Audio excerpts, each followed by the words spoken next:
Halo, kembali lagi di gaptek.id, dan di video kali ini gue pengen membahas CPU yang menurut gue menarik secara harga, spesifikasi yang ditawarkan, hingga performance-nya. CPU ini dari Intel dan sebetulnya di luar negeri tuh ini masih sekedar leaks aja. Baru muncul bocoran-bocorannya doang. Cuma di marketplace Indonesia, ini CPU udah dijual. Di Tokped gue udah nyari dan gue udah beli. Yaitu salah satunya adalah Intel Core i5 13400F dengan harga 3,5 jutaan aja. Sebenarnya ada satu lagi, Core i5 13500, itu nggak ada yang versi F-nya sih sejauh ini ya. Jadi itu dengan harga sekitar 4,2 atau 4,3 jutaan gitu. Dan menurut gue itu juga cukup oke kayaknya untuk dibahas, tapi gue akan berfokus dulu ke Core i5 13400F ini. Jadi setelah video ini mungkin gue baru bakalan beli 13500F untuk dibahas juga. Karena 13400F juga nggak kalah menariknya. Yang menarik dari Core i5 13400F ini selain soal harganya yang di 3,5 jutaan, yang dimana harga tersebut nggak berbeda jauh dari versi sebelumnya yaitu Core i5 12400F. Core i5 13400F ini punya peningkatan dari segi core, dari segi thread, habis itu juga secara arsitektur berubah. Berbeda dengan versi Core i3 13100 yang dimana gue udah sempat lihat bahwa Core i3 13100 atau 13100F masih punya P-core yang sama seperti Alder Lake, jadi cuma sekedar di refresh saja. Berbeda dengan versi Core i5-nya ini benar-benar dia 100% menggunakan core dari Raptor Lake, alias benar-benar 100% ini adalah Intel Core generasi ke-13. Dan jumlah core-nya juga berbeda seperti 12400F yang nggak memiliki e-core sama sekali. Jadi untuk Core i5 13400F dia totalnya memiliki 10 core dengan thread totalnya itu adalah 16. Jadi konfigurasinya untuk P-core-nya itu ada 6, sementara untuk e-core-nya itu ada 4. Ini berbeda kurang lebih sekitar 4 e-core daripada Core i5 13600K. Yang menarik lagi juga dari 13400F, meskipun ini dia punya 10 core 16 thread totalnya, dia punya range TDP base-nya itu ada di angka 65 watt untuk PL1-nya, sementara untuk PL2-nya ada di angka 90 watt. Dimana untuk power limit segini, kalian masih bisa menggunakan motherboard yang nggak perlu mahal-mahal banget. Kalian bahkan bisa menggunakan H610 sekalipun atau B660 murah apabila kalian ingin menggunakan si 13400F ini. Jadi secara budget build sangat-sangat ideal untuk bikin PC rakitan murah tapi punya jumlah core dan thread yang sangat tinggi. Oke, kalau kita bicaranya 16 thread mungkin ada Ryzen 7 5700X yang sekarang harganya di 3,1 atau 3,2 juta rupiah. Tapi secara fitur, Core i5 13400F ini jauh lebih future proofing karena untuk ekspansi tentunya kalian udah mendapatkan dukungan DDR5 apabila kalian menggunakan motherboard seperti B660 yang versi DDR5, dan kalian juga mendapatkan dukungan PCIe Gen 5 baik itu untuk kartu grafis next gen nanti yang sekarang pun sebenarnya belum ada. Tapi paling enggak ini udah bakalan mendapatkan dukungan untuk M.2 NVMe PCIe Gen 5. Jadi kalau kalian pakai motherboard B660 yang udah full fitur, contohnya seperti PC yang ada di belakang gua, PC gua pribadi pakai B660i Strix yang DDR5, itu M.2-nya udah bisa PCIe Gen 5, M.2-nya belum sih. Untuk kartu grafis itu udah bisa PCIe Gen 5, habis itu untuk bagian memorinya juga udah menggunakan DDR5 gitu ya.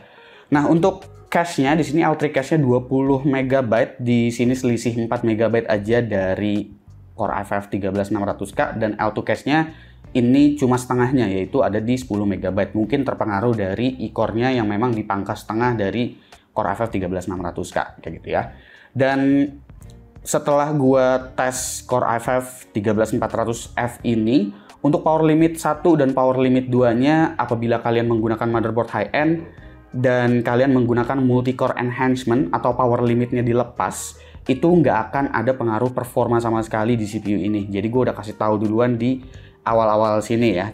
Jadi gue sebetulnya akan lebih menyarankan untuk menggunakan motherboard murah aja sih kalau misalkan kalian ingin menghemat budget. Terkecuali kalian emang ya berencana untuk upgrade mungkin atau nyari yang slot M.2-nya itu udah support PCIe Gen 5 juga mungkin, itu terserah kalian. Tapi kalau kalian mengincar untuk power limit yang lebih tinggi, ini udah nggak bisa lebih tinggi daripada 90 watt. Karena ini adalah seri F, otomatis nggak ada iGPU-nya ya di sini. Jadi kalau kalian mau hidupin PC-nya, kalian memerlukan kartu grafis. CPU-nya gue sekali lagi akan ingetin untuk yang awam, ini menggunakan LGA 1700. Jadi untuk motherboard kalian bisa menggunakan chipset H610, B660, Z690 ataupun Z790, atau mungkin nanti bakalan ada B760 yang mungkin M.2-nya udah mendukung untuk PCIe Gen 5 juga, gue rasa seperti itu. Oke, gue udah menjelaskan soal spesifikasinya, power limitnya seperti apa. Mari kita cek aja ya kemampuan dari CPU ini sebenarnya seberapa menarik. Gue akan jelaskan testbed yang gue gunakan dulu. Seperti biasa, selain CPU ini tentu gue menggunakan motherboard Z790 Aorus Master, RAM-nya masih sama, G-Skill Trident Z5 Neo, DDR5 6000 MHz. Untuk GPU-nya gue menggunakan RTX 3080 seperti biasanya, karena data gue semua benchmark CPU-nya menggunakan 3080. SSD-nya masih sama 980 Pro dan juga 980 polos. Power supply-nya keluar Master Cell Pro Hybrid 1300 watt dan juga coolingnya Aorus Waterforce X360. Mari kita lihat kemampuan dari Core i5 13400F ini seperti apa.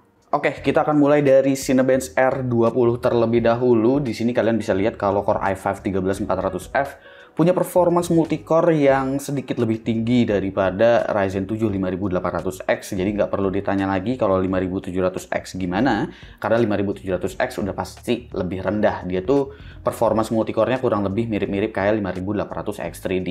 Single core-nya ini yang cukup menjanjikan, karena kalau kita bandingin sama 5800X, Raptor Lake ini dia udah sangat-sangat improve dari segi IPC-nya, dimana Raptor Lake tuh sebenarnya kemampuan IPC-nya berimbang dengan Ryzen 7000 series. Lalu selanjutnya adalah Cinebench R23, Core i5 13400F lagi-lagi bisa mengungguli Ryzen 7 5800X. Emang dari segi core ini dia si 13400F punya jumlah core yang lebih banyak, akan tetapi jumlah thread-nya kurang lebih sama. Makanya kemampuan multicore-nya juga masih cenderung mirip-mirip, cuma di sini plusnya itu ya ada di single core-nya sih. Kalau 5800X 3D memang kemampuannya itu lebih rendah dari 5800X, tapi dia nanti bakalan nonjol banget di kemampuan gamingnya. Dan selanjutnya ini adalah CPU profile 1 thread dari 3D Mark. Untuk ngecek kemampuan single threadednya seperti apa, Core i5 13400F di sini punya skor 974, di mana ini jauh lumayan dari 5800X.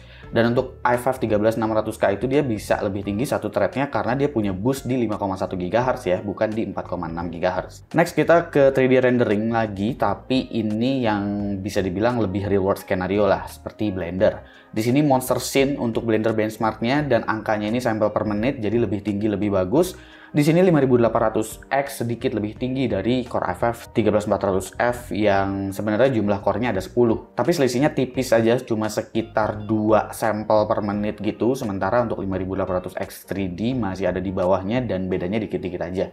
Ini karena memang sama-sama 16 thread ya, sementara 13600K dia tuh punya 20 thread. Selanjutnya adalah handbrake. Di sini untuk handbrake 5800X masih sedikit lebih unggul dengan 52,5 fps, sementara 13400F ada di angka 48. Gua rasa ini disebabkan karena i-core dari si 13400F itu clocknya kecil ya, dan kayaknya loadnya akan lebih banyak di i-core-nya untuk penggunaan handbrake ini. Lalu selanjutnya adalah DaVinci Resolve. Nah, berbeda seperti handbrake tadi, kalau encodingnya lewat DaVinci Resolve, di sini Core i5 13400F jauh lebih unggul dan selisihnya lumayan banget, sekitar 76 detik. Jadi ini kalau videonya durasinya panjang banget sih, berasa sebetulnya ya. 5800X 3D di sini kelihatan sedikit lebih unggul dan gua rasa kayaknya di DaVinci Resolve kemampuan dari cache itu juga sangat-sangat kepake sepertinya, di mana 13600K dan 13400F juga punya jumlah cache yang besar. Sayangnya kemampuan multicore dari 5800X 3D juga belum sebaik Core i5 13400F, apalagi 13600K.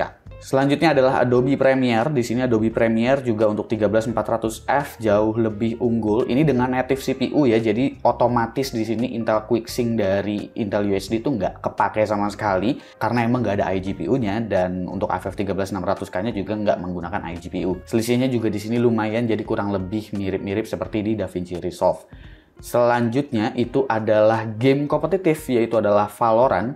Valorant di sini diungguli oleh Ryzen 7 5800 X3D. Emang kemampuan 5800 X3D itu sangat-sangat OP, terutama untuk game-game kompetitif seperti ini yang memang low resolution, ngandelin yang namanya L3 cache juga gitu. Jadi 3D VCache ini sangat bermanfaat. Tapi kalau kita lihat Core i5 13400F di sini tetap lebih unggul daripada Ryzen 7 5800X. Selanjutnya adalah Cyberpunk 2077. Di sini untuk Cyberpunk 2077 itu kan sebenarnya gamenya dia bener-bener neken banget ke GPU, terutama kalau kita setting mentok kanan. Makanya 13600K ataupun 5800 X3D udah punya FPS yang mirip-mirip. Cuma di sini kelihatan kalau 5800X tuh udah mulai bottlenecking untuk game-game yang memang GPU bound di resolusi rendah. Jadi 13400F ini udah ideal untuk masukin GPU zaman sekarang yang memang high-end. Mungkin 3080, 4080, atau mungkin 4090 sekalian. Terutama buat kalian mungkin yang ngincer resolusi lebih tinggi daripada 1080p.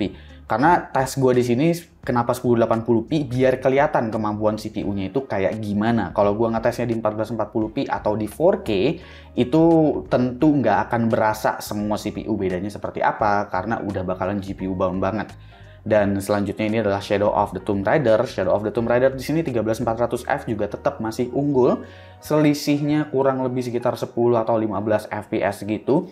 Yang cukup berimbang di sini yang udah mulai ketekan sama GPU-nya itu adalah 5800 X3D dan juga 13600K. Jadi 13400F gua rasa masih sweet spot apabila kalian mau rakit PC 1080p rata kanan atau 1440p rata kanan. Selanjutnya adalah Far Cry 6. Di sini untuk Far Cry 6 punya selisih sekitar 12 FPS dari 5800X. Kemampuannya emang belum mencapai kayak 13600K karena cache-nya dia itu besar. Lalu boost clock dia juga sangat besar di 5,1 GHz ya. Dan ini juga ada game Deathloop dengan preset Ultra. Di sini masih tetap lebih unggul 10 FPS daripada Ryzen 7 5800X. 5800X 3D di sini juga punya angka yang menjanjikan dan gua rasa 13600K di sini unggul karena faktor DDR5 juga. Kita lanjut lagi ke Metro Exodus. Di sini untuk Metro Exodus selisihnya nggak terlalu jauh, tapi tetap 13400F lebih unggul daripada Ryzen 7 5800X. Untuk 58X 3D ya kita tutup mata aja lah, soalnya kemampuan gaming dia tuh setara 12900K cuy. Lalu kita cek nih CPU temperaturnya. Nah, CPU temperatur di sini Core i5 13400F apabila menggunakan water cooling 360 mili, full loadnya cuma 50 derajat aja dan idle-nya ada di angka 28. Ini memang karena power dari 13400F sangat rendah sekali. Nanti kita bakalan lihat 5800X adalah tipikal CPU yang memang cukup panas untuk rating 105 watt TDP atau 140 watt PPT, dimana itu sebenarnya lebih panas daripada 13600K yang punya rating 181 watt tapi masih bisa ketahan suhunya. Kalau kalian lihat di sini idle dari Raptor Lake itu memang sangat-sangat rendah ya. Dia cuma 7 watt aja, jadi irit banget kalau misalkan kita cuma sekedar mau browsing atau kerja-kerja ringan. Lalu untuk full load-nya dia ada di angka 89 watt aja. Ya, ini masih dalam rating dari power limit 2 si 13400F. Jadi kalau kita bandingin sama 5800X, dia udah ada di angka 137 watt yang berarti jauh banget bedanya. Kalau 13600K dia ada di angka 177 watt tapi terbayarkan juga kan sama performance-nya yang memang sekencang itu. Bahkan performance multicore-nya pun mirip-mirip di bawah tipis dari 12900K yang powernya jauh lebih besar. Oh iya, yang menarik lagi juga sebetulnya untuk Core i5 13400F ini dia udah mendapatkan stock cooling.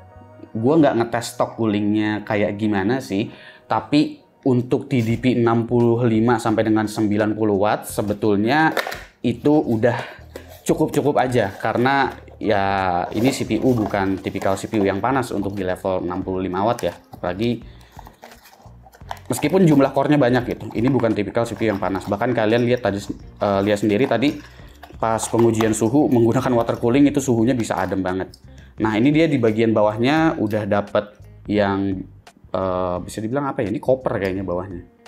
Ya ini bawahnya copper, udah ada coppernya, udah ada ini juga, cuman atasnya masih seperti stok Intel sih, mirip-mirip gitu. Cuma bawahnya dia udah ada coppernya, jadi ini udah cukup untuk 65 sampai dengan 90 watt gitu. Ya cukup itu maksudnya suhunya mungkin dia bakalan jalan di 75 sampai 80 gitu, nggak yang nyentuh 90 juga. Gue udah bisa asumsiin seperti itu sih. Jadi tidak perlu khawatir. Kenapa gue nggak pakai ini? Karena ini bakalan gue jual lagi Karena ini gue beli di Tokped. Nanti hasil jualnya itu gue bakalan beliin Core i5 13500F. Ini tadi masangnya gimana ya, by the way? Oke, bagaimana kesimpulan gua untuk Core i5 13400F yang satu ini? Menurut gua untuk harga 3,5 jutaan ini tentu sangat-sangat menarik dan mungkin ini bakalan masuk untuk list CPU terbaik gua ya di tahun 2022. Ya, gua sih udah beli 13600K yang harganya juga sebenarnya lumayan tinggi, tapi melihat ini sebetulnya bikin orang banyak baper, terutama yang baru aja rakit pakai 12400F. Dan sekali lagi gue ingetin ya, meskipun harga Ryzen 7 5700X juga udah sangat-sangat menarik, tapi gue rasa Ryzen 7 5700X gue rasa akan jauh lebih menarik apabila kalian udah punya platform untuk soket AM4. Tapi apabila kalian ingin rakit PC baru, gua kayaknya akan lebih ngejagoin Core i5 13400F ini. Karena dari segi budget build pun harga motherboard B660 itu harganya mirip-mirip dengan motherboard B550-nya AMD. Habis itu juga harga CPU-nya juga masih sangat-sangat ideal, pakai stock cooling juga sebenarnya nggak masalah. Bahkan kalau kalian pakai 5800X atau kalian pakai 5700X, ya otomatis kalian udah pasti beli cooling aftermarket lagi, kayak gitu. Sebenarnya sih emang ada satu CPU lagi yang menarik, yaitu Core i5 13500 ya. Gue sejauh ini belum nemuin yang versi F-nya, tapi yang menarik dari 13500 ini, dia punya selisih harga ya nggak tipis-tipis banget sih. Harganya selisih 700 sampai dengan 800 ribu, tapi punya jumlah core dan thread yang sama seperti 13600K. Bedanya dia punya base TDP di 65 watt. Gue belum tahu sih PL2-nya berapa, karena bahkan di websitenya Intel aja itu belum tersedia untuk 13400F ataupun 13500. Jadi nanti tinggal cek aja 13500 itu PL2-nya dia jalan di berapa watt. Dan dengan core dan juga thread yang sama, berasumsi kalau L2 cache dan L3 cache-nya sama, gua rasa harga dari Core i5 13500 ini juga bakalan jadi jauh lebih menarik. Dan setelah video ini gue bakalan beli dan bakalan nyobain juga. Jadi kalau kita bicaranya untuk 13400F, ini jadi CPU terbaik gue sih untuk di range angka 3 jutaan, belum masuk ke 4 juta. Karena kalau kita bicaranya budget menengah ke bawah, nambah 800 ribu itu berarti kan peningkatannya 20% gitu. Ya, dengan penambahan e-core, otomatis kemampuan multi-core-nya dia yang jadi jauh lebih bertambah. Dan dengan arsitektur Raptor Lake, dia juga bisa ngebantai performa single core dari 5700X ataupun 5800X. Ya, terkecuali kemampuan gaming dari 5800X 3D yang memang ada kemampuan 3D VCAche di dalam situ sehingga skenario gamingnya jauh lebih baik. Tapi kalau bicara di productivity, ini akan jauh lebih baik karena jumlah core dan threadnya, jumlah core lebih banyak, jumlah threadnya sama, kayak gitu. Komen di bawah menurut kalian gimana Core i5 13400F ini. Gue Subki dan seperti biasa sampai jumpa di lain kesempatan.